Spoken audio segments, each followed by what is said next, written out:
Kalau saya melihat, membaca apa yang tadi dijelaskan oleh Pak Dirjen dan kronologi status DPO atas nama Pak Joko Chandra, saya tetap pada kesimpulan bahwa pemerintah ini main ciluk, Pak. Ngotot usul pansus Joko Chandra, ada apa dengan Partai Demokrat?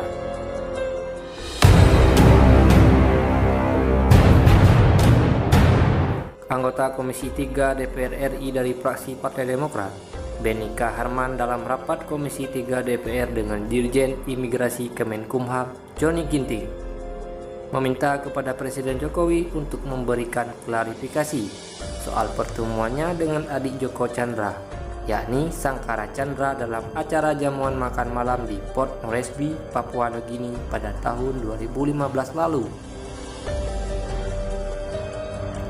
Politikus Demokrat itu mengungkit pertemuan Jokowi dengan adik Joko Chandra itu setelah menyampaikan kecurigaannya pada proses kedatangan Joko Chandra yang terkesan diberi jalan oleh pemerintah. Menurutnya, pemerintah sebenarnya mengetahui sekaligus memuluskan proses kedatangan Joko ke Indonesia. Bahkan Beni menuding pemerintah telah menggelar karpet merah untuk menyambut kedatangan buronan itu di Indonesia. Selain mendesak Jokowi, Hinca Panjaitan, anggota Komisi 3 yang juga dari fraksi Partai Demokrat, mengusulkan dibentuknya panitia khusus atau pansus terpidana kasus Casey Bank Bali, yaitu Joko Chandra, yang sampai saat ini masih menjadi buronan. Dan belum lama ini telah membuat geger lantaran kemunculannya di Indonesia tanpa terdeteksi oleh aparat penegak hukum. Dari sikap yang terkesan ngotot ini, muncul pertanyaan, ada apa dengan Partai Demokrat?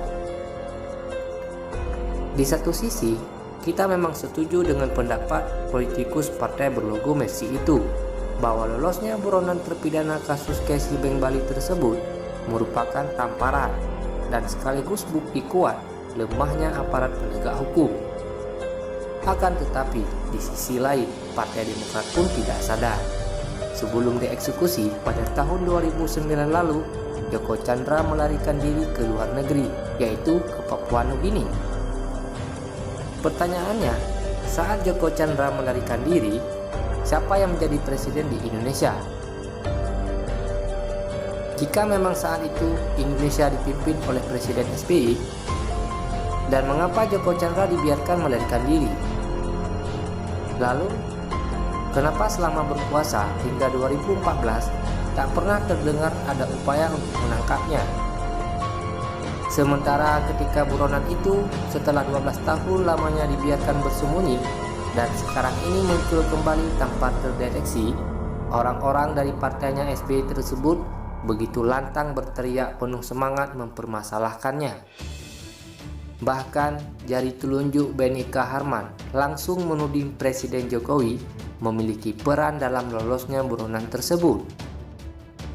Padahal ketika dalam acara jamuan makan malam yang difasilitasi oleh pemerintah Papua Nugini pada tahun 2015 itu, Presiden Jokowi bertemu dengan Sangkara Chandra yang notabene adalah adiknya Joko Chandra, sebagaimana diklarifikasi Menko Polhukam saat itu, yaitu Tejo Edi Purdijatno, bahwa pertemuan Jokowi dengan Sangkara tidak dalam unsur disengaja.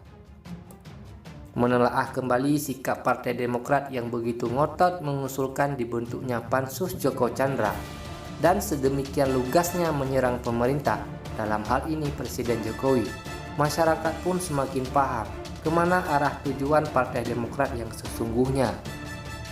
Ketika isu reshuffle kembali mencuat, ada pihak yang menyebut nama Agus Harimurti Yudhoyono, Ketua Umum Partai Demokrat saat ini, yang layak menduduki jabatan menteri di kabinet Jokowi Ma'ruf Amin. Sementara di pihak lain, jelasnya para pendukung Presiden Jokowi dengan tegas meminta Presiden Jokowi untuk tidak memberikan jabatan menteri kepada putra mahkota Cikeas itu.